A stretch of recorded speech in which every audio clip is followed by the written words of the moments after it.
Hello, test, test. Folks on the live stream, hold on for just a moment and we'll get started. Thank you.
Hello. Folks on the live stream, hold on for just another moment, please, and thank you.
folks on the live stream, we're waiting just a few more minutes for a couple more people, and then we'll go ahead and get started. Thank you so much for your patience.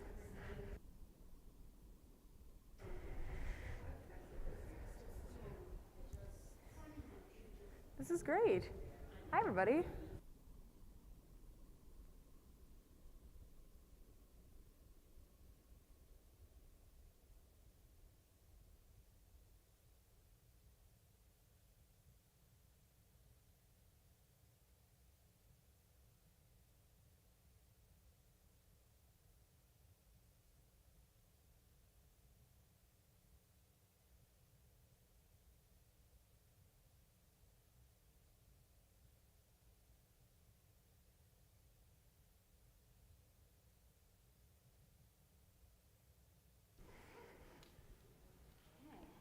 Hold on, let me get this going.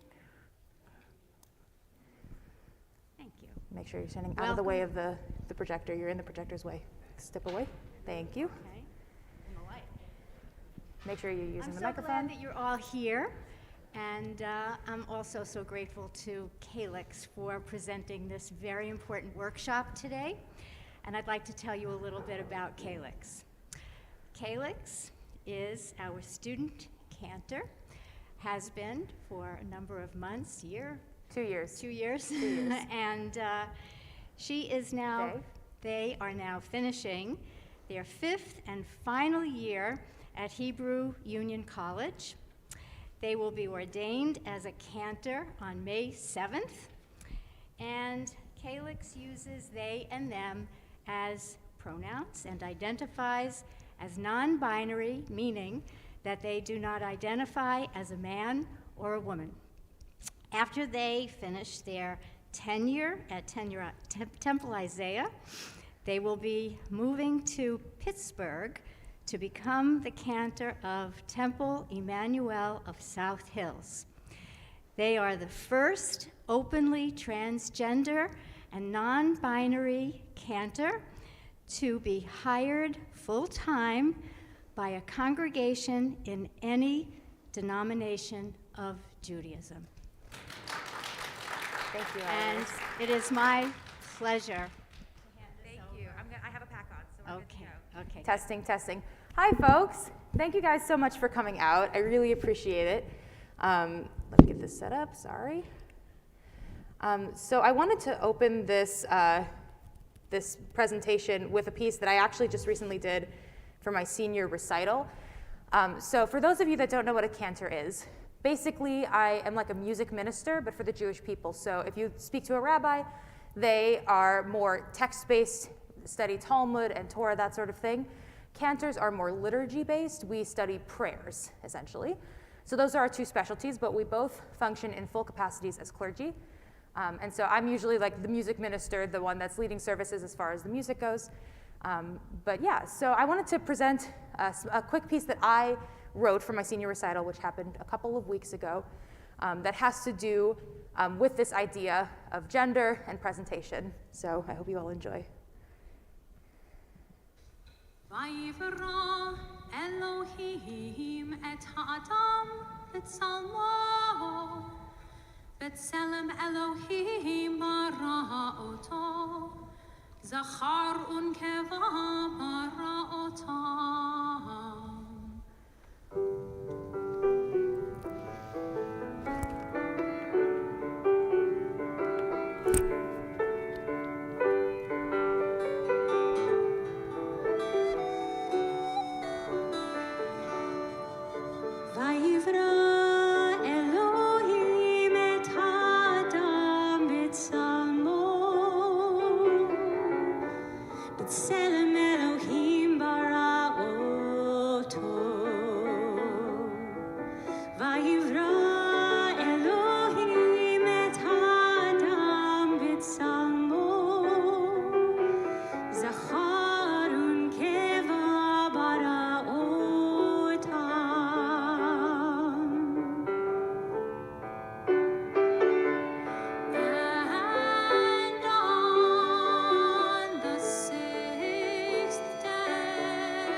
just as they were made.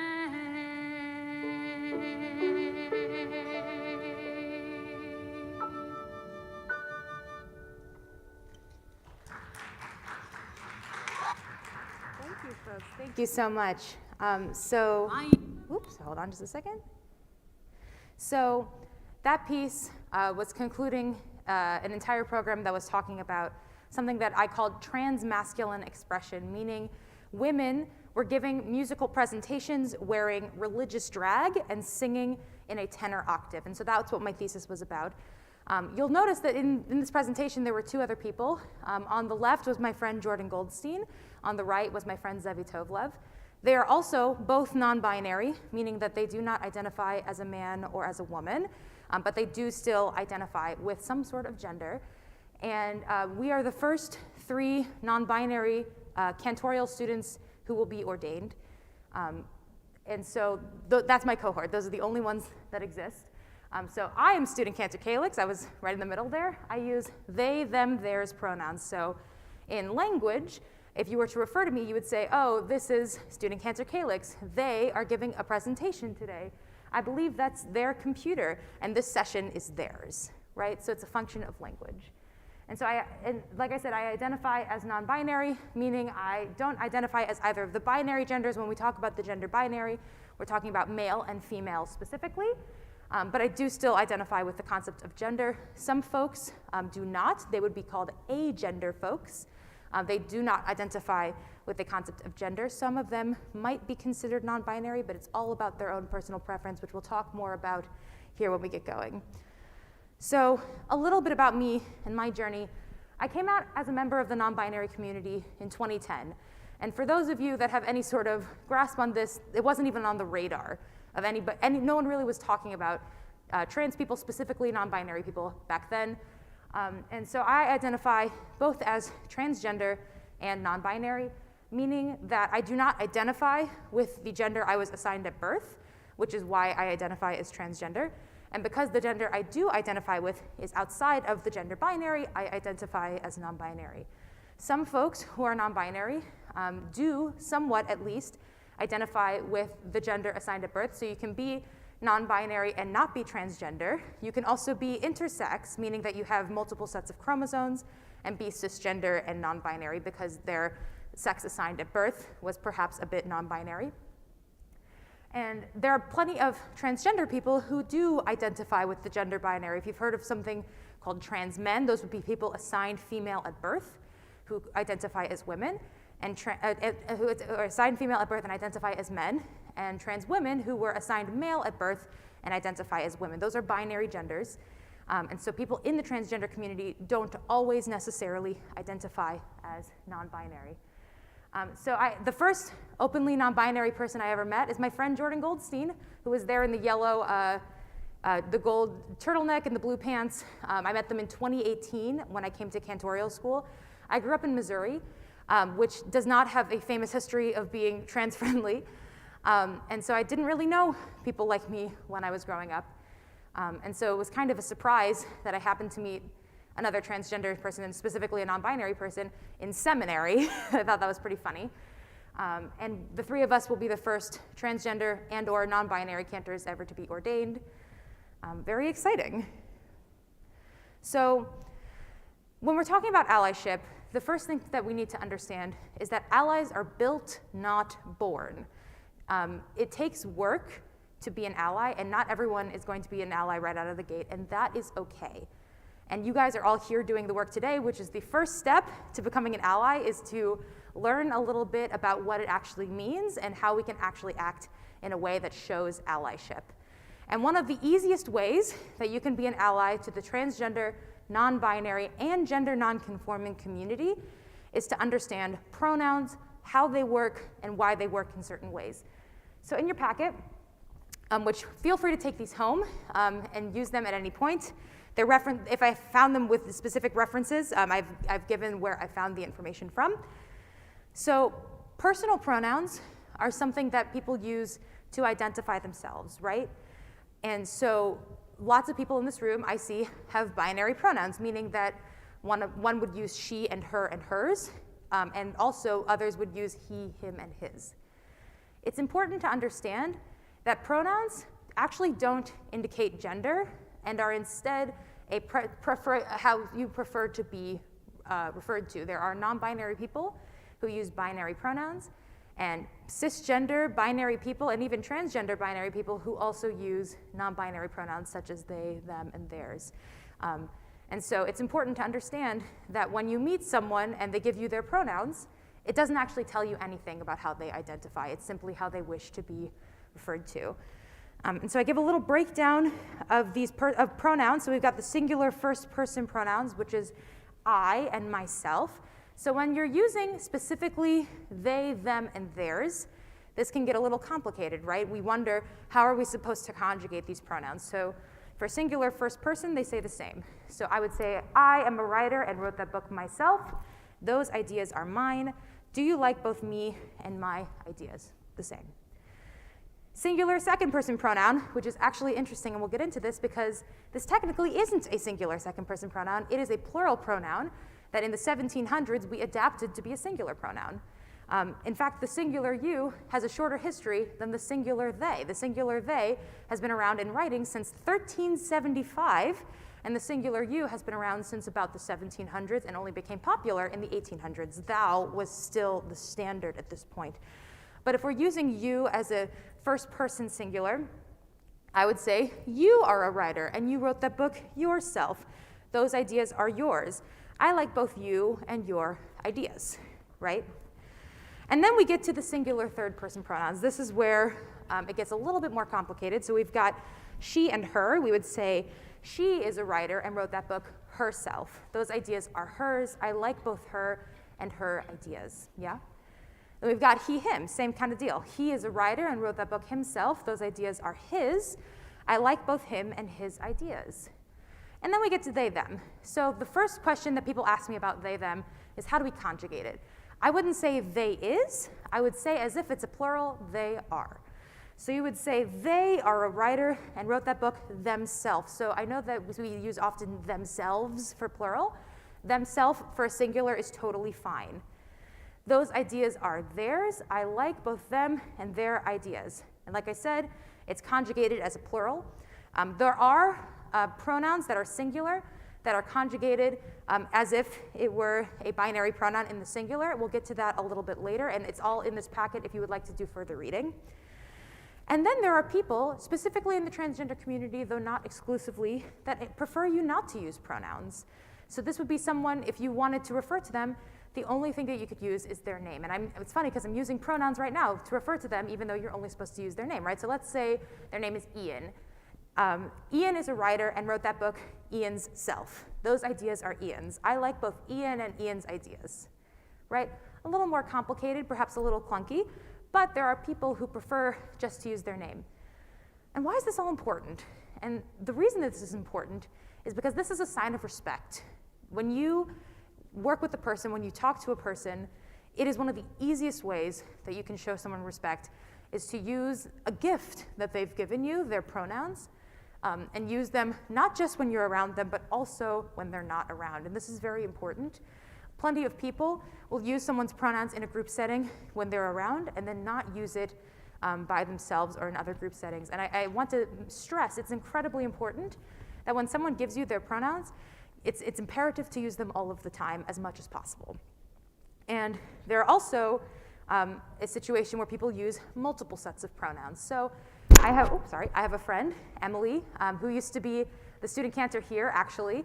And she, for her purposes, uses she and they pronouns. She is cisgender, but the reason she uses they pronouns is because everyone is a they until they say. So let's say your kid has a friend who is coming over for dinner, and the kid lets you know, okay, great, what do they want for dinner? Are they a vegetarian? Right? We always default to that they, right? And so everyone is a they until they say, and for Emily, putting they as one of their pronouns is indicating that she is in support of the trans community and identifies that she is a they as well until she says, right? She's still perfectly cisgender in the same way that non-binary people can also use multiple sets of pronouns. I know many people who use she and they or he and they, or accept any pronouns. And just because they are receiving binary pronouns, that doesn't indicate that their gender is binary. Does that make sense? How are we all feeling? I know this is a lot of information right now. And thank you again for coming. And so I mentioned here there are additional sets of pronouns called neopronouns, meaning new pronouns. That can be discussed later in the packet. It's all in here if you're curious. And then, of course, it's also important to know that there are gender-neutral ways to refer to people that do not, indicate any sort of, or imply any sort of gender. So if you were to call someone on the phone and you didn't know their gender, you could say mix, like M-I-X, but shortened to M-X instead of Mr. or Miss or Mrs. or that sort of thing, right? And then we've got family titles. So, my brother and sister, they call me their sibling, right? Not a brother or a sister. I'm in a relationship with a non-binary person. I call them my partner. And then you can use that instead of any sort of thing, husband, wife, that sort of thing. You could also use spouse as a gender-neutral title. And then there are some that are a little bit newer, so like nibbling and pibbling. So pibbling is parents' siblings. So if you have a non-binary aunt or uncle, you could call them pib or pibbling. And then nibbling would be a non-binary niece or nephew.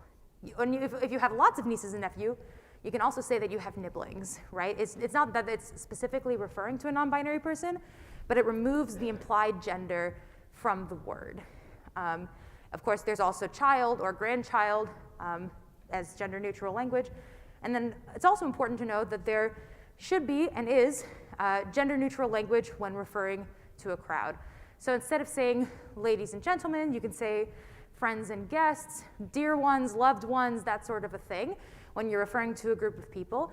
Because if there are non-binary people in the crowd, it can be difficult to hear binary terms because it doesn't feel as though they are included, right? I've been going through placement recently for my first full-time job. Thank God I've placed. I'm heading to Pittsburgh. But there was a congregation that I was interviewing at that identified themselves as women, men, and children. And I actually asked them in the interview, as someone who's not part of your demographic, why are you interviewing me? I did not get a second interview. But it was important for me to point that out because I wanted them to know that they could do better, that they could be more welcoming. This was a Manhattan synagogue, and I was just very surprised to see that kind of language on their website. I thought it was important to share. So, okay, we've gone over all of these. Great. So why they? Why do we use they, them pronouns? Referring to someone using they removes implied gender from discussing them. And this is really important because assuming someone's gender using a binary pronoun can cause misunderstandings even for cisgender people. So I'm very tall, broad shoulders, that sort of a thing. And very often people use masculine pronouns for me before I start speaking. I live in New Jersey, and so because we're in New Jersey, I can't pump my own gas. And so I drive up to the gas pump. Oftentimes I'm wearing a jacket, and they'll go, "Evening, sir, what can I do for you?" And I'm like, "Hi, can I get a fill up on 87?" And they'll go, "Whoa," right? Because they assume something about me. And they start profusely apologizing. I'm like, I guarantee you it's really not that big of a deal. I get these assumptions on both ends all of the time. But we see these assumptions causing even more issues if you look into the discussion of the idea of trans people in sports. I don't know if you guys have been following the news, but there's this whole idea that trans people shouldn't be participating in specifically women's sports because of people who transition, who are assigned male at birth but identify as female, which I don't know about you, but I don't know about a trans woman, Michael Phelps, so I don't really know what the issue is. But because they're assuming something, right, it causes more issues. And so everyone is a they until they say. And so they has actually been used as a singular pronoun since 1375, probably earlier in spoken language because written language often comes after that. It was even used in the works of Shakespeare, so when your English teacher gets mad, you can let them know. And so, like I said, everyone's a they until they say. If your friend is bringing someone along to a get-together, you might ask what their dietary restrictions are or what they would like for dessert. So, what I would like to do is a little bit of pronoun practice. We're going to try using she, her, hers, he, him, his, and they, them, theirs, and also some combinations, people who use multiple sets of pronouns. So, for example, Jordan is my cantorial classmate. They also use they and he pronouns. So he is a classmate of mine. They really enjoy Dungeons and Dragons, right? It's important to practice these things because these things are not instantaneous, right? A lot of us have been using language for a long time, and it's hard to think of they as a singular pronoun because for so long it was not something that was allowed. I don't know how many of you went through an English class where they were telling you to put his and hers in papers or he and she and that sort of a thing. I definitely went through that. I lost points in college by using they as a singular pronoun when I was using they as a singular pronoun for myself. So would anyone like to try using they, them, theirs? And this is a risk-free zone. No one's going to get mad if we need a little further help. But would anyone like to try using they, them, and theirs regarding a sentence for someone? Anyone want to give that a shot? Anyone want to be brave? Yeah, all right, here we go. So first start by saying your name and your pronouns. I am Kara, and I use she, her. Fantastic. Let's talk about someone who uses they and she pronouns who wants to get some ice cream. Would you like to give that a try? Oh, I thought we were making our own sentence. Oh, sure, yeah, sure. You can also make your own sentence. That's totally fine. Go ahead. Well, mine was going to be easier. I was going Go for to it. say, Calix has been an awesome cantor. Oh. They are great. We will miss them. Oh, thank you. Fantastic. Remember, practice makes perfect, people. Anyone else want to give it a shot with some they, them pronouns? Anybody? Yeah. Start with your name and your pronouns. My name is Phil, and my pronouns are he, him, although now I'm considering he, they. Fantastic. Welcome, Phil. And I loved hearing about your friend, especially that they like Dungeons and Dragons. He's pretty cool. Yeah, they're great. That's really awesome, and I hope they have a lot of fun with it and get a good placement like you do. Yeah, we're hoping. They're figuring it out still, thank God, but they're going to be great. They're also just a fantastic person. Anyone else want to give it a try? Yes, absolutely. Go ahead and say your name and your I pronouns. actually have a question. Yeah, go for it. My name's Sophie. I use she, her pronouns. And you said that sometimes non-binary people will use binary pronouns. And that was confusing to me because why would they choose to do that? That's a great question.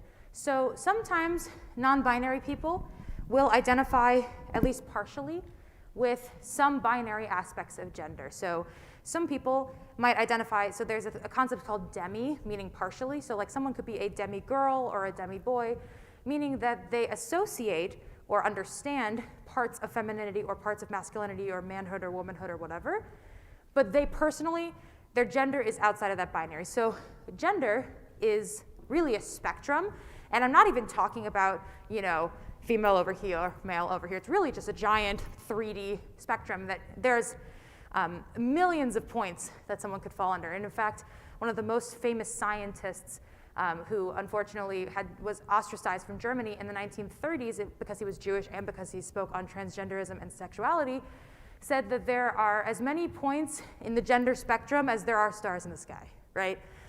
So it's not necessarily man, woman, neither, both, right? It's anything in between.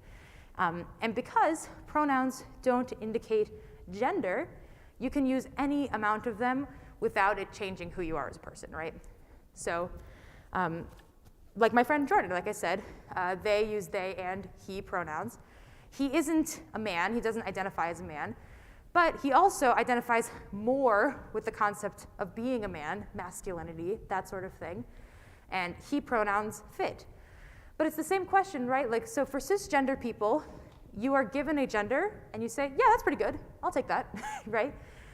But I don't know many cisgender people who go through what trans people do, which is deconstructing their own gender, trying to understand why they identify this way, and coming out with more conclusive answers, right?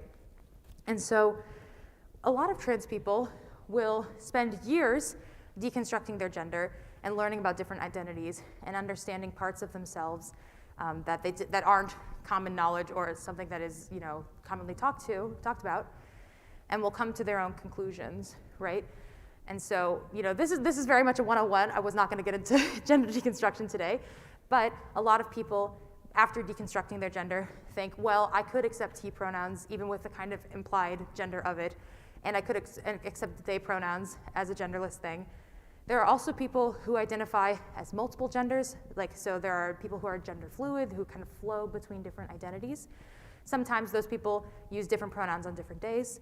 Sometimes those people always accept all pronouns, right? And then as we discussed earlier, there are people who don't take any pronouns at all, right? That doesn't necessarily say anything about their gender. Again, it's just about how they want to be referred to. Does that answer your question?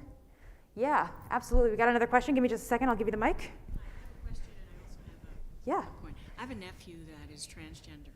Will you take the mic, please? Sorry, there's people on the live stream, so I want to make sure Pardon that me? will you take the mic, please? There are people on the live stream that are listening in, so I want to make sure. I have a nephew who's transgender, and he's taught me a lot about this. And so he's transgender, but he wants to be referred to as he. Yes, a transgender And man, I was yes. so confused, and he's wonderful. We have good talks, and I said to him, I don't get it. I don't get the gender and sex. And he told me the best thing I ever heard, which is, sex is who I go to bed with. Gender is who I wake up as. That's very true, I thought absolutely. that was very good. But my question is, Hold on, I think people are having a little trouble hearing. Can you put the microphone a little bit closer to your mouth? he said, gender is Who I wake up as. excuse me, sex is who I go to bed with. Gender is who I wake up as. So, Right. but my question is, you were talking about using MX or something. How do you recommend a salutation in a business letter? It used to could be say- ladies and gentlemen, or, like, what would you suggest? Yeah, that's a great question. So you could say greetings, or distinguished colleagues, or you distinguished guests, or to whom it may concern. Yeah, there's all sorts of things that you can refer to people as. But that's a great question. Yeah, no, absolutely. There's a bunch of different distinct things that we can use. But because ladies and gentlemen and boys and girls, which we use a lot in schools, which is really not going to fly for much longer, especially with the little kids, because a lot of kids are kind of discovering this about themselves at a younger age, now that the information is more available and the language is more available. So yeah, you have a question? All right, can you go ahead and say your name and your pronouns? My name is Sue, and my pronouns are she, her. And speaking of kids, okay, I teach high school, and there are students, I'm a substitute teacher, so they don't know me on a regular basis. And there are students who are clearly exploring Sure. gender. And because I don't know them, I call the name that's in the roll book. And I think I should refer to them with the non-binary pronouns, they and them. And yet, I don't want to offend because they're not telling me. Sure. And they wouldn't. I wouldn't expect them to. Of course. So that's a predicament for me. So I think I do have a solution for you. Oh, Can you call them by their last name, and then when they say here, say, what name would you like me to call you today? And then you can write it in on the roster. I could do that, but it's in a class of other students, and I don't want to trespass. Well, it's not even just about gender, right? It's also about nicknames. If you get a kid called, his name's Samuel, but prefers Sammy, you still have to ask what name they prefer.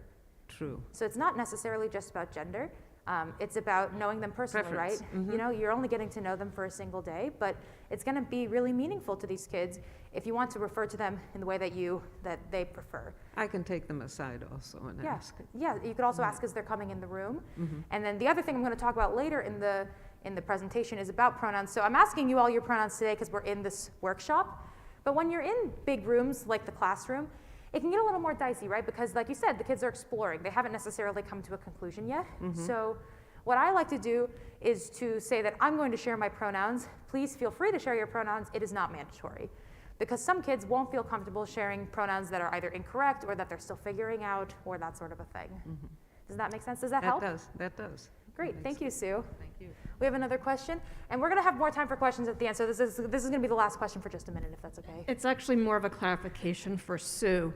I think when you're and you're going through the roll book, you should be doing it for everyone, not just the kid who stood out. Exactly, that's so what I if was you're going saying, through everyone saying Harth, Klein, Smith, Jones, ask every single person what their preferred name was. Yeah, that was what I was getting at. Thank you very much. Yeah, because again, like I said, it could be Samuel who wants to be Sam or Sammy or S or whatever, or even a completely different nickname.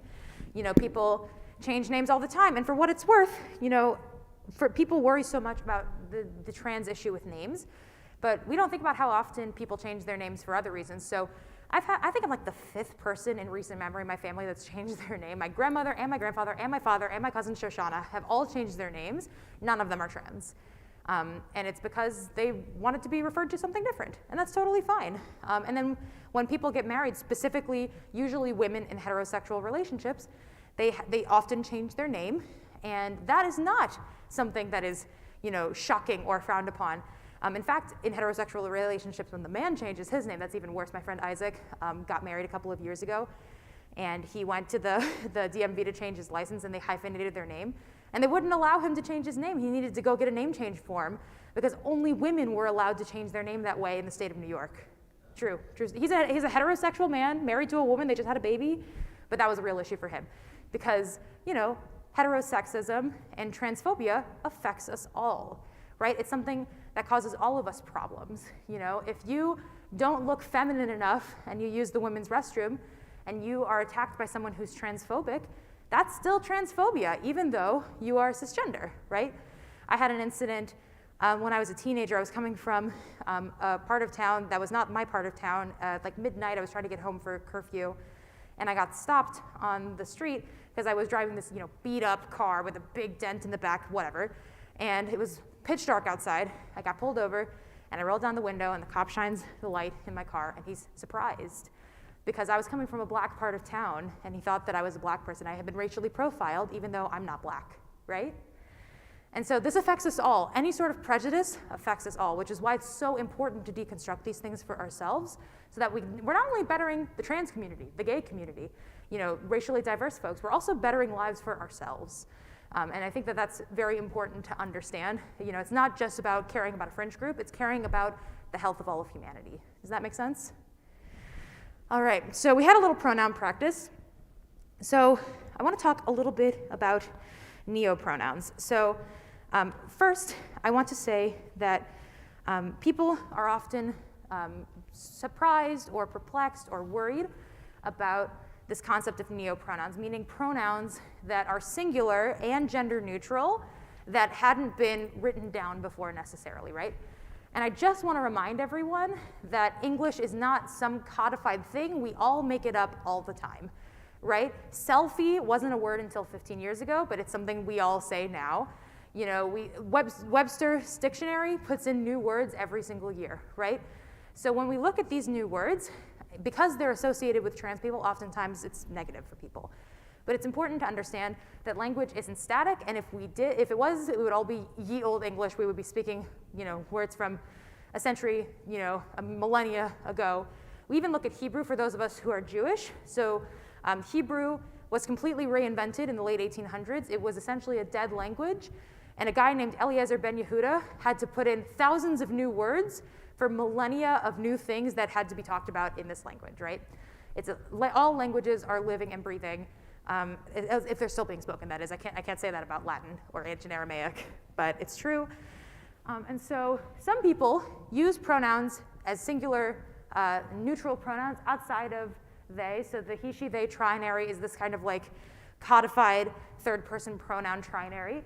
And there are an infinite amount of neopronouns, but I've put some common examples in the packet. And so if we look at them, we've got ne and they and a and z and they and z, and it's all complicated. But here's the thing, if someone gives you a neopronoun, that is a level of trust that they're giving you. They're presenting you with something often only kept within LGBT circles at this point. Really quickly on LGBT, I mentioned this to Iris earlier, and she said it would be interesting to share. So the acronym LGBT was not always that way. It was actually GLBT for the vast majority of history. And the reason why LGBT stands as it is now is because of the AIDS crisis. So when gay men were dying, oftentimes nurses and doctors would refuse to treat them, people wouldn't bury them, that sort of thing. And the lesbian community, who was not being as affected by the AIDS crisis, stepped up and personally cared for millions of dying men. And so in honor of lesbians and the sacrifice they made for about 2 decades, they shifted the acronym from GLBT to LGBT. So thought that was interesting to share. Unrelated, but interesting. So if someone says, so Zevi, the other person in the video, uses Z and they pronouns. We almost exclusively use they with them. But if they're giving you that Z uses Z, they, them, right? That's a gift. They're saying they trust you, they trust you. And so if you need to ask for clarification, feel free. You know, you said you use they, z pronouns. How would you extrapolate on that? Is it z here or is it z, they? There's a couple different ways to do that. And a bunch of them are in that packet if you want to take it home and look at it. And also on the back, there on the resources, there is pronoun practice, including neopronouns, 2 websites that are fantastic. I highly, highly recommend you go home and practice with it. And so don't panic over the pronunciation, because it's the effort that matters, to be totally honest with you. And so, you know, it says, hey there, Taylor, I know that the pronouns X and E on your name tag, and I want to make sure I'm pronouncing that right. Can you tell me how to pronounce it? That would be a very easy way to just clarify, because what you're saying is, I see you as a person, I see what your preferences are, how can I best cater to who you are, right? So it's, until these are like more codified, more used, that would be the polite way to go about it, okay? So let's talk a little bit about pronoun etiquette. A great way to start off with the etiquette is to say, you know, hi, I'm Calyx, I use they, them pronouns. Hi, I'm Anna, I use she, her pronouns, regardless of who you're meeting. So what I'm saying is, don't only do this if you think or you know that the person is trans, because this should be an across-the-board experience, right? Because, again, there are plenty of cisgender people who are often mistaken either as non-binary or as a gender that they were not assigned at birth. And so it's a nice thing to do to give your pronouns when you are meeting someone. And the other thing, like I said, don't force anyone to share their pronouns. If you're in a situation where there's a group, lots of people that can make introductions, set the precedent. Sharing pronouns is appreciated and optional, because there are a lot of people who are either in denial or figuring themselves out or trying on different pronouns, and especially with a group of mostly cisgender people, won't feel comfortable making that practice trying it out necessarily, but they will appreciate that you asked, for sure, and they might need some more time. And the other thing is that people might change their pronouns, right? You might run into someone who is using he, him pronouns, who shifts to he, they, or they, them. So keep it as an open option, right? If you're in a group, if there's anyone new, go ahead and present that same option. Sharing pronouns is appreciated and optional. And then the other thing is to not joke or assume that people will know your pronouns. Remember, pronouns are not an indication of gender. So by assuming pronouns, you know, and by assuming gender through your pronouns, it's a misnomer, because pronouns don't indicate gender. So make sure that, you know, you can't assume someone else's pronouns, other people can't assume your pronouns, people will surprise you. And here's the thing, practice makes perfect. There are very few of us that if you're genuinely trying, we're gonna get upset, very few. All we want is for people to put in the effort and give it a shot. We all know the world's not perfect, and there are a lot of people in this world who will deliberately not use our pronouns, or people who will be rude about pronouns or call us whatever. If you're making the effort and you're creating a safe space, it's okay to slip up. And the way that you would deal with that, you know, mistakes are normal. Everyone says the wrong thing sometimes. I misgender people. Everyone misgenders people. You know, I've misgendered cis people because I'm not the greatest English speaker. I'm certainly no public speaker. So if you use an incorrect pronoun, it's really important that you don't make a big deal of it, because making the moment about you diminishes from what's actually happening. So there's 3 steps. Stop what you're saying. Apologize briefly and sincerely, no more than a few words. So sorry. And then continue your conversation. So let's say someone's talking about, talking about my friend Agnes, and they use a he pronoun for Agnes. And I would say, oh, Agnes uses she, her. Oh, so sorry. She was saying that, and that's how you would go through that maneuver, right? If you make it too long, drawn out, oh, I'm so sorry, you know, it puts the focus on the wrong thing, right? Again, pronouns are just a function of language. It's something that we use to refer to other people. And if we make it kind of a hysterical, dramatical thing, then the focus suddenly becomes this person is not the gender that I was assuming of them, or blah, blah, blah. We want to make it as, you know, short, brief, and as possible. Yes, we have a question. Go ahead. I was reading advice that you should not apologize, because if you apologize, you're sort of forcing the other person to say, oh, it's okay. That's a good question. Even though it's not.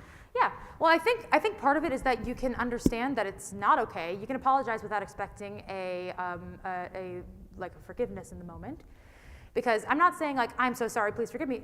You know, just say, oops, sorry, move on, right? It just not in, pardon? Or you can also say thank you, absolutely. And the other thing is that there's not necessarily anything that's totally standardized in this world, right? If you go to 12 different websites, they'll tell you 12 different things. The thing that's important is that you're sincere, you're honest, you actually are sorry and working to do better, and you move forward as quickly as possible. Does that make sense? So yeah, but you're right. You could also say thank you. You could say, you know, I'm sorry, thank you, whatever, and then just immediately move on. Does that make sense? All right, and then this also applies if the person you are referring to is not present to hear the mistake, still correct yourself, right? Because it's not just you that this is impacting, it's that person and all the people that that person knows. If someone gets the wrong information, they might use that incorrect pronoun too. So make sure that you correct yourself even when that person is not present. And then if you hear someone else make a mistake, please correct them nicely. You know, it doesn't need to be harsh. It doesn't need to, unless this person is being obstinate, which that's a completely separate story. But if this person is just making a genuine mistake, oh, he uses he, him pronouns. Oh, my mistake, move on, right? That makes sense? All right, and here's the thing. Allyship equals always. There's no turning on being an ally when you are in a room full of queer people or people who are identified differently than you. Allyship is always, and that means doing this even when you're not being watched, right? I think it's kind of a universal thing. So how can I show that I'm an ally, right? We've just taken, 50 minutes to talk about how we can be better allies in this way.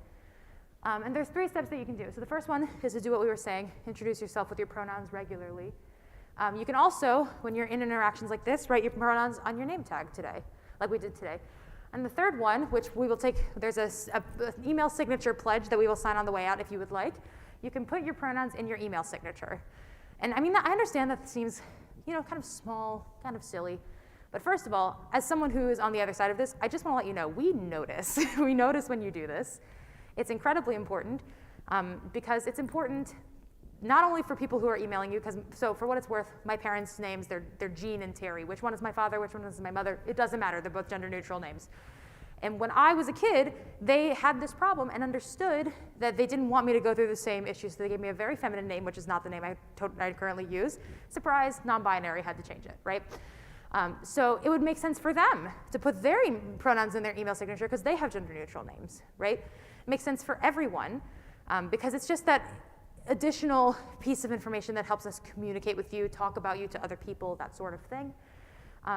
And it also helps people understand and ask questions, right? So if someone reaches out to you, why do you have that in your email signature? You can say, I'm an ally to the transgender, non-binary, and gender non-conforming community, and I want to show my allyship by putting my pronouns in my email so that other people feel comfortable sharing their pronouns with me. Does that make sense? It's a very small thing that you can do, very, very small, but it makes a huge, huge difference. Yes? When you put it in your email signature, do you write the word pronouns? You could put in parentheses she and her, or she/her, she/her/hers, that sort of thing. So just next to your name.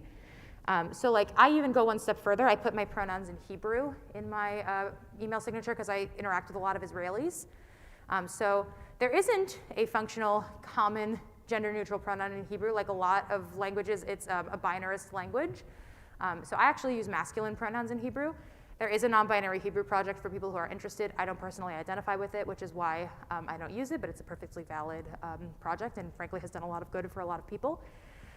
So if you speak Spanish, you can put your pronouns in Spanish as well. Whatever languages you communicate in, I think it would be awesome to put that in your signature as well. And expect questions. When I was in college, I helped convince the people who are in diversity and inclusion, where I did a lot of work, to put their pronouns in their email signature. And I had one person who put his pronouns in his email signature, and he came up to me laughing because he had overheard someone saying, oh, I didn't know he was transitioning, good for him. But he was a cisgender person who had always used he, him pronouns, but right, something was assumed about him, right? But the more people who put their pronouns in their email signature, the less that assumption happens, right? Because pronouns are not a trans thing. They're almost entirely universal, except for the couple of people who don't use pronouns. It's a universal experience to use pronouns, right? And so by putting your pronouns in your email signature, you're helping people refer to you, and you're also signaling to the trans, non-binary, and gender non-conforming community that you are working to be an ally, you are improving your allyship, you are an ally, right? All right. So when we walk outside, we'll put out some sheets, And it's a pledge that you will put your pronouns in your email signature, and we're going to have you sign your name and your pronouns. If you don't feel comfortable doing that, that's also fine. I just thought it would be nice to be able to take something with us from this session and work towards continuing our allyship. And so we have about 7 or 8 minutes if anyone has any questions. Yes, absolutely. Will you say your name and your pronouns, please? Thank you. First of all, thank you for putting this on. My This pleasure. is really amazing. Thank you. I'm a little emotional Oh. for no good reason, but I do have a trans son. My question is related to use of pronouns as gender markers, because I think you tried to make the distinction that they aren't necessarily, and on the other hand, they seem to imply gender. Right. I think that's really confusing to say that they aren't absolutely, because I identify as male. When it comes to pronouns, the funny thing about pronouns is they're third person pronouns. That means somebody else is talking about me to somebody else, and to be frank, I don't give a crap what other people refer to me as behind my back. Everybody knows who Jeff is, and I don't really care about gender. I know where I'm at. My identity is, is confident, Sure, thank you. So I guess my question is, if pronouns, to whatever extent they are gender markers, are there any preferences among the neo pronouns that would be like least genderized? Yeah, so I think that all of the neopronouns for the most part imply that they're not, they don't have gender involved with them, which is why a lot of people go for those neopronouns. And you're right, people do imply gender from pronouns. The distinction I'm trying to make is that as far as where we are working in society, there's actually not a direct connection. Almost every cisgender person who is a woman will use she, and almost every cisgender person who is a man will use he. But that doesn't mean it's a function of language, right? It's us talking about other people, and is simply in place of their name, right? When we use, this is Calyx, they are the cantor, it's instead of saying this is Calyx, Calyx is the cantor, right? So it doesn't actually imply gender. In other languages, it does. So like if I was in Hebrew, and if I said, אני מדבר עברית, it would say I, masculine, am speaking Hebrew, right? And so that actually does imply gender, and everything in these gendered languages has a gender. The table has a gender, the chairs have a gender, everything has a gender. But when everything has a gender, nothing really has a gender, right?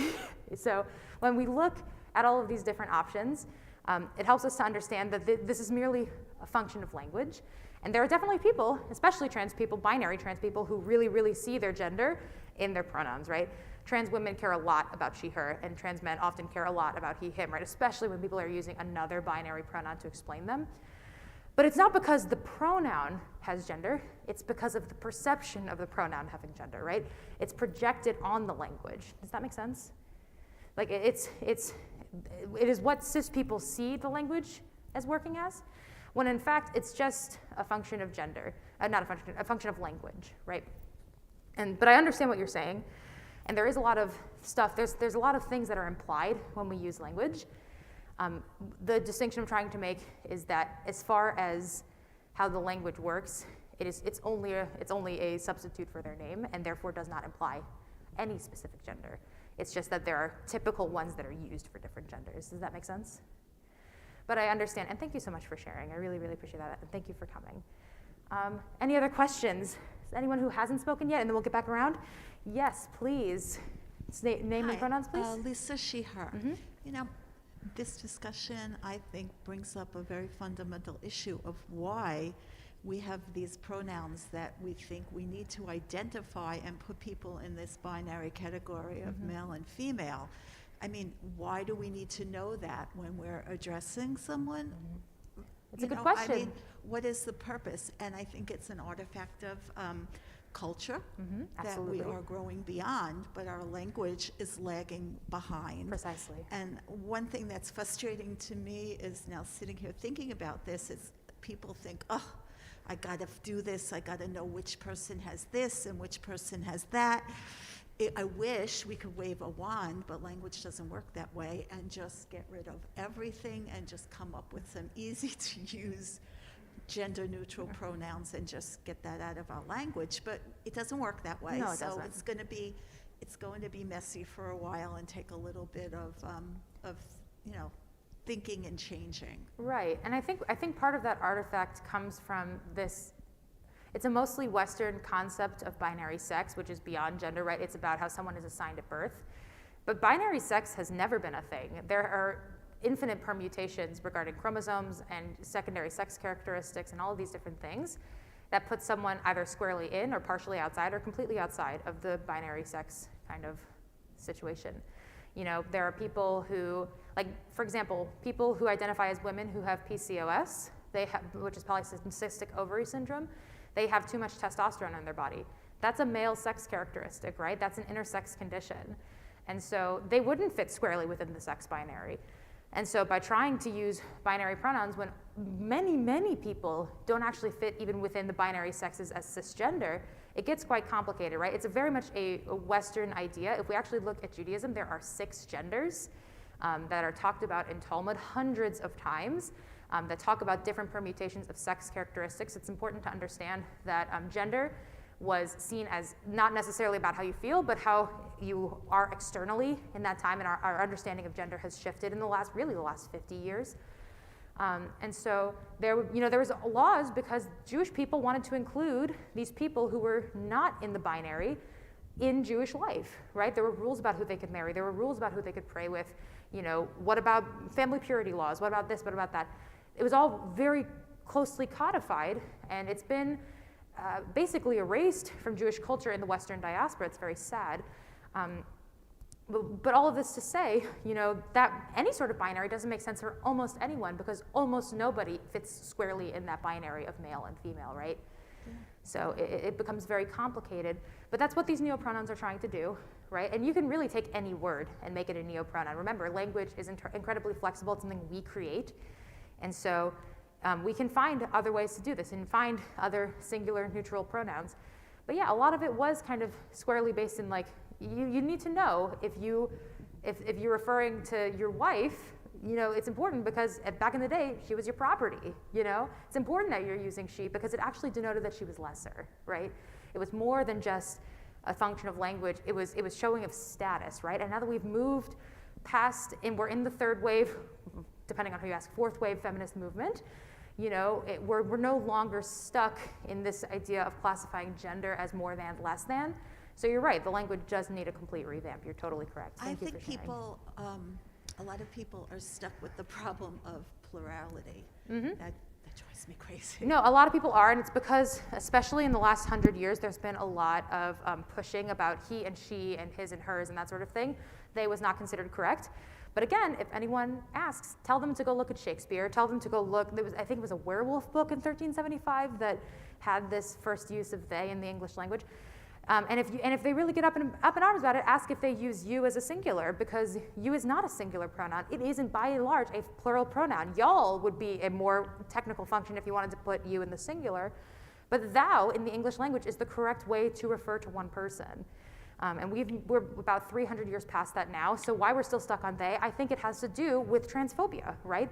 There isn't any inherent transphobia in thou and you, but because people are unwilling to move past, you know, people are willing to move past language barriers when it doesn't have any sort of implication in the LGBT world, but they aren't willing to move past it when they harbor transphobia, right? And that's not to say that anyone who's transphobic is like vicious and hates people, right? But we live in a transphobic society, you know? All of us encounter it all the time. And it's something that we have to deconstruct and move past, right? Because it's how we were taught. It's homophobia and transphobia and racism are inherent to the world and specifically this country. And so it takes a lot of work to move past those biases. And that's why there's that resistance, is because we've been taught to be transphobic, and we don't want to consider and break down patriarchy and gender and perception of that way. Does that make sense? But you're totally right. Any other questions? Yeah, Iris. Will you say your name and your pronouns, please? Iris, she, her. Yes, fantastic. Do you foresee that in the future the neo pronouns may be more commonly used? You know, I think, I don't know if it's the neopronouns. It might not be the ones that we're currently using. But I do foresee that there will be a time where gender-neutral singular pronouns come into fashion. If you look at Gen Z, 25% of them identify as LGBT, which is an astronomically large number. It was no more than 2 to 5% in previous generations. And now that these kids have the language, they're going to create norms around that language, and they're going to reformulate these things.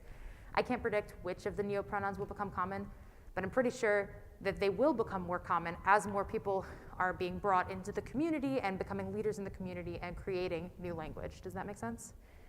Yeah, go for it. Let me get this back on, sorry. Thank you. I've been in conversation with people who are very respectful of the community of trans, gay, lesbian, queer, no problems at all. But there is difficulty and confusion with the they, them. Totally. In conversation. Would you like to address that a little bit? Yeah, the of they, course. them confusion when you're talking about one person. Yeah, so we talked about it a little bit in the presentation, but it's important to know that since 1998, it's been in Merriam-Webster's dictionary that when someone's gender is undefined, you don't know what gender they are, it's actually preferred to use they, them pronouns.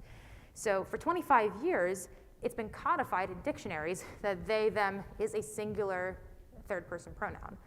And a lot of this stubbornness definitely comes, like I said, from like these English teachers who pushed very, very correct grammar, but that's also an issue of classism, right? If we're pushing a very specific set way of talking, we're talking like, you know, white, middle class, you know, mostly from the coast folks, right? You know, when I talk, I'm from the Midwest, I have family in the South, and so certain things I say, certain words, how I pronounce them, people make fun of me out here. Why? It's classism. You know, people think of the South as, you know, oh, we're all country hicks, but, you know, my grandmother worked in the law offices of Hillary Clinton for a long time. You know, she was a very important person. But if you hear her talk, you know, I don't know if you guys have watched, you know, any sort of cartoons or television, but when someone's supposed to be made out as stupid, they speak with a Southern accent, right? It's classism. And it's also racism because most of the black people in this country live in the South. So if we're getting into language and functions of language and functions of, you know, well, I don't feel comfortable using this, we have to also look at deconstructing classism and racism and, you know, issues of place, right? If you're not from the coasts, you're nobody, and, you know, you have to deconstruct all of those things, right? It goes so much more beyond transphobia, and all of the isms are intermeshed in this world, right? And so I understand that people have difficulty with it. And this isn't, I'm not saying that they personally hold hatred for trans people in their hearts. They're not, right? But you have to ask, why are they having trouble? And the answer is often classism and racism and learned transphobia, learned homophobia. And that's not to say that they personally think that way, but that's how we're all conditioned. All of us in this country are conditioned to be classist and sexist and homophobic and transphobic and racist, all of us. And it takes a long time to deconstruct those things for ourselves. Listen, I am not perfect. It's taken me a long time to get past a lot of my own biases, and it's something I'm still working on, and it's something that we should all still be working on. You know what I mean? Caroline, you had a question. Thank you. I was wondering if you have experienced a pre-registration for a course or conventions or such that the request was on the form to pre-register to include your pronouns, so name tags would come printed out. Yes, I have with encouraged them. pronouns. Yes, I've seen that before. And is it occurring more frequently? Do you think that's what's going to be? Oh, absolutely. I think that that's going to be more common. Absolutely. I've experienced, when I'm a community college kid. That's another thing that people deal with classes, and people don't like that I have an associate's degree. My own mother talks about how it's not a real degree. It is. I earned it. God bless her, but you know, it comes from a different world, right? A white upper middle class world where people don't go to community college, right? But when I went to my undergraduate program, this was in 2017, it was a huge deal because they asked me for my pronouns and put it on my name tag, and it was the first time I had experienced it. And so I think it is becoming more common. You know, I get surveys, they often ask for gender and pronouns, which is just as important, remember, because pronouns don't indicate gender. And I think we're moving in that direction because, again, it's honoring these people, right? If you're inviting someone into your space, you want to make sure that you're being as inclusive and welcoming as possible. Does that make sense? More questions? Yes. Name and pronouns, please. Andrea, she, her. Fantastic. I was at Zwanger Pizzeria yesterday for something, and they gave me an iPad to fill out, form. And when it came to gender, it said male, female, prefer not to say. And I notice a lot of things are coming with that rather than giving somebody another option. Right, because if we had to put our specific gender in there, you would have a million lame long list, right? So you can put the two most common options, male, female. You could also put in a gender not male or female, or and then prefer not to say. But no, that's absolutely becoming more common. I did have another question. Is it considered wrong if, when you're not sure of somebody's pronouns or you're finding it awkward, to just automatically fill in their name instead? That's totally fine. No, that's totally fine. I think the only issue, like if you were coming across that kind of a thing, let's say you meet someone who is a binary trans person, a binary trans man, binary trans woman, and they specifically ask you to only use she, her, or he, him pronouns. If you use they instead, that can cause issue because when you are in this binary and the gender is projected onto the pronoun, that's something that personally is very important for a lot of binary trans people. But I don't think there would be any issue with substituting their name. But for what it's worth, it is something we do notice. Like I definitely have walked out of a class with some friends and we were like, none of us ever got called a pronoun in that class because they were afraid to mess it up, right? But I do think that that's better than using an incorrect pronoun for someone. But again, this is why you need to do practice outside of these workshops, outside of speaking to people. So on the back of the packet, I've included some resources, and 2 of them are actually pronoun simulators. They're generators where you can try all different kinds of pronouns, including they and other neopronouns, and practice saying out loud these kinds of things, right? So what I tell my teachers when they mess up a pronoun is I like them to do this thing because we've had a lot of issues with kind of serial misgenderings in my class. And so when someone misgenders me, I ask them to do this. They'll go, Calyx is my student. They are a good singer. Their jacket looks really nice. I think that backpack is theirs. They have to say all 3 of the conjugations right in a row, right? And that's because, we need to hear this in our head, bless you. We need to hear it in our head. Just reading isn't gonna be enough. We have to actually out loud practice it, right? And it's also, it's a little bit dicey when you try to practice these things with trans folks because there's so much emotional labor that goes into being openly trans. And so creating a space for yourself, whether it's, you're practicing on a computer or you're practicing pronouns with a partner or a friend who's not in the transgender community, I think that's really beneficial. And you're right, if you're not sure, you can say name. And remember, everyone's a they until they say. Until someone gives you their pronouns, you can just use they. So yeah, absolutely. But just know that it's something that I personally notice when people do this. It's one step better than being misgendered for sure. But it's something I do recognize. Yes, will you give your name and pronouns, please? Susan, she, her. Perfect. As we gather here and in other discussion groups to consider these issues, I like to think about how fortunate we are to live in this time and age when we are actually becoming more aware and trying to become more respectful. Despite the presence of anti-Semitism and racism, I think it's positive. That we're doing our best. Yeah, no, absolutely. Listen, I say all the time that I'm a statistical anomaly. I'm working on my 2nd master's degree. I'm getting ordained. I'm from Missouri. It's not like I had a lot of access to this kind of community. Again, I didn't meet another non-binary person until 8 years out of the closet. I got the death threats and the assault threats, and people wouldn't be my friend, and people wouldn't talk to me, and I had teachers who harassed me and all that stuff, right? The fact that I'm here is kind of a miracle, right? The fact that I'm able to have this program in a synagogue, in the chapel, is kind of a miracle. It's not kind of a miracle, it is a miracle. And I was sharing with Iris earlier today, we go through these seasons of progression and regression, 20 years or so, where things move forward and then we push them back and forward and back. But I've noticed a very tangible change, even though we're dealing with a regression right now, because people's minds have changed. Before the Obama administration, almost everyone was against gay marriage. And now after the Obama administration, almost everyone is for gay marriage, right? Even if there's a loud minority that's causing regression, you're not gonna change the mind of 70% of Americans. It's just not gonna happen. Like, the fact that it's that many is unbelievable. You can't get 70% of anyone to agree with anything in this country, right? You know, so I notice this tangible difference because this is not the world I grew up in. You know, this was not a safe world for me. And so it's an unbelievable privilege to be able to stand up here and talk to all of you openly as myself, and because people want to learn more. No one wanted to learn more about anything when I was a kid, you know? I've also been out as gay for 15 years. I was in middle school when I came out. You know, I was very lucky to be able to know myself without having language as a young person. And now that we're seeing people having access to the language, we're seeing kids coming out younger and younger and being more confident more quickly. It's amazing, you know, I give these talks, I'll come out and, you know, I'll go to youth groups or whatever. Once on Zoom, I was meeting with a youth group and I put my pronouns in my Zoom bio. That's also another nice thing that you can do.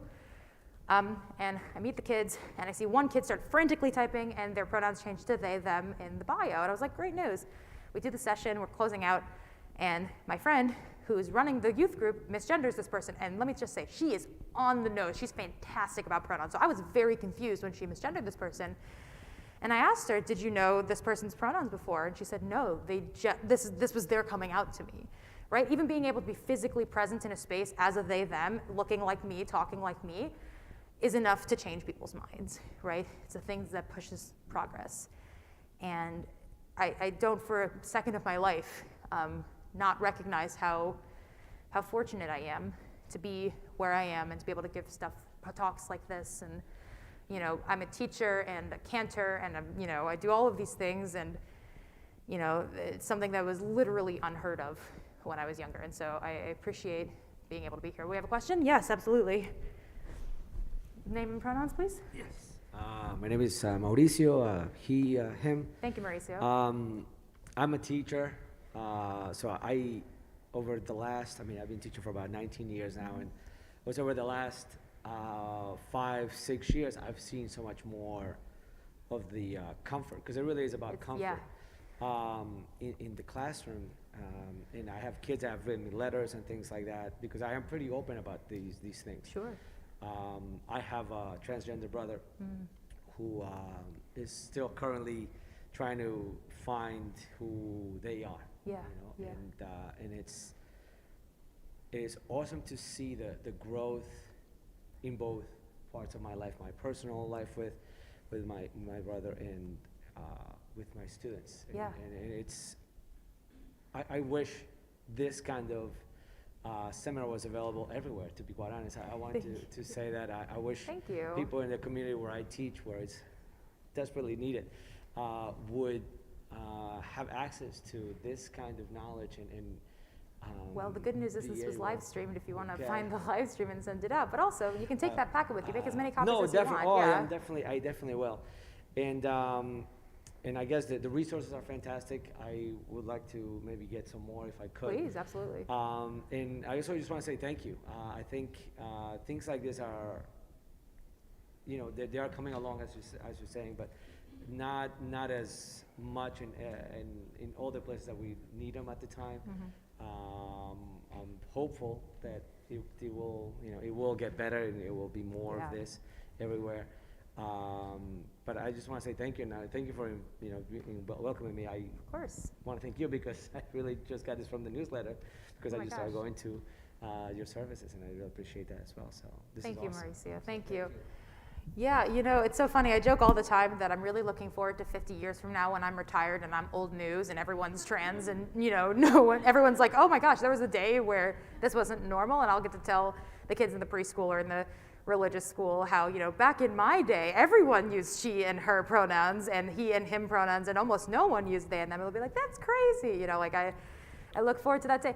You know, and I'm not saying that everyone's gonna, you know, experience their gender like this, but you know, these kids now, they see the world a completely different way than even my peers do. And I'm the very end of the millennial. I'm 96. I was born in 96, so like the very last year of the millennials. Even my fellow millennials see this world completely differently than even 2 or 3 years younger than me. My partner's 3 years younger than me. Their friends, I don't even speak their language. I just don't even it's a completely different world. So yeah, thank you. Any other questions or comments? Yes, absolutely. Still Phil, now he, they. Fantastic. The kids are all right. Sure are, thank God. My daughter's 12 years old, and just before she was born, my wife and I went to see Eddie Izzard in Chicago. Fantastic. And he was amazing. He's no longer he.